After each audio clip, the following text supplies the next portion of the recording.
Hey everyone, this is T Frank, and today I'm going to provide you with my review on the ZTE Blade X Max. As many of you guys know, its little brother, the Z Max Pro, was one of my favorite phones last year, so I was excited for the opportunity to test this phone out and let you guys know my personal experience. First thing I want to talk about is the price. This phone is exclusive to Cricket Wireless and has a port-in price of $99 and an upgrade price of $129.99. Keep in mind this is the pricing at the time of this video. I've been using it primarily with Cricket Wireless, though I have had the phone unlocked for use on other GSM carriers. Just in case you guys are interested in this, I'll place a card in this video. If you're considering this phone, chances are you're okay with this large size. The 6-inch device is something that I've had to get used to on a Z Max Pro last year, and now that I am, it's not as cumbersome. ZTE has also included what they've coined Me Pop, which is a shortcut that can be enabled in the settings to aid with one-handed use. It also still needs a little bit more work, but I'm glad to see it included, and I'm also hoping that they will continue to look for other software features in future devices to help with one-handed use. One of the main selling points of this phone is a 1080p screen, and boy does it not disappoint. The IPS LCD capacitive panel is pleasing to the eye, making TV shows and YouTube videos even more enjoyable to watch.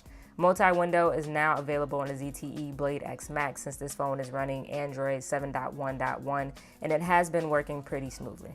In my unboxing video, I don't think I gave this phone a design acknowledgement that it deserves. It's made entirely of plastic, yet it still has a great feel to it.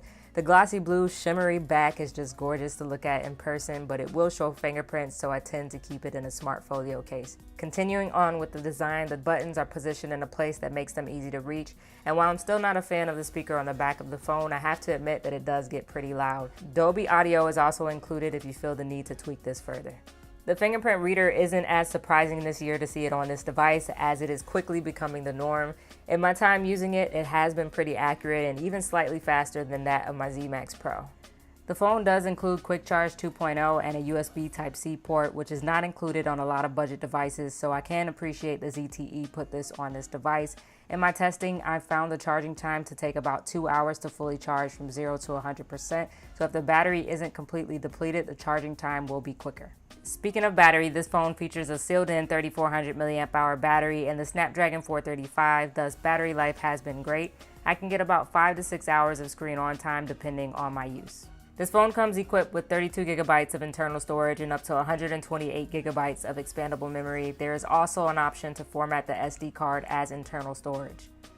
Jumping into the camera, it will get the job done, but you shouldn't expect it to be on a level with flagships. The phone features a 5-megapixel front-facing camera and a 13-megapixel rear camera. It offers manual, panorama, multi-exposure, and time-lapse modes. The camera performs better in well-lit areas and it struggles a bit in low light. Call quality has been okay for me, however, different callers have reported that I sound a bit muffled, but for the most part, I was able to hear the callers fine on my end. With this being said, I've had issues with T-Mobile in the past as well, so my location may have a lot to do with it. If you have this device, let me know if you're having any call quality issues in the comments below. Another thing that I would like to add, given the phone's large size, is if you're on a call for longer than 30 minutes, I would recommend using headphones or the speakerphone. I've had good experiences with both. As for gaming, I had my husband test out some of his favorite games to see how they performed on this device, and he stated that for the most part they performed pretty smoothly. The large screen actually allowed for the experience to be a little bit more enjoyable, but keep in mind these games are not too graphic intensive, so I still would recommend checking out gaming reviews if this is a deal breaker for you. And my time with this phone has been pretty impressive considering its price range. However, just like any device, it does have its shortcomings, such as the phone is lacking NFC, dual band Wi-Fi, and I've experienced a YouTube issue with the screen going black and the audio still playing. I've found that it doesn't happen all the time, however, it still is quite annoying when it does. This is something that ZTE should be able to fix in an update, so I'm looking forward to this matter being addressed. Another issue that I ran into was a screen automatically going to sleep in 10 seconds despite it being set to sleep after 5 minutes of no use.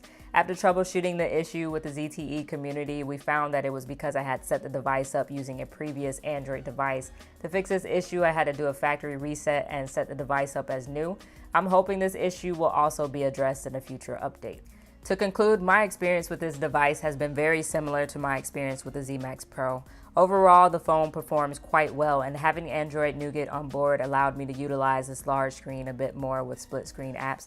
The device is far from perfect, but I can say that I recommend it, specifically to those who loved or never experienced the Z Max Pro and who also want the latest version of Android, as I think it's safe to say that Nougat is not coming to the Z Max Pro.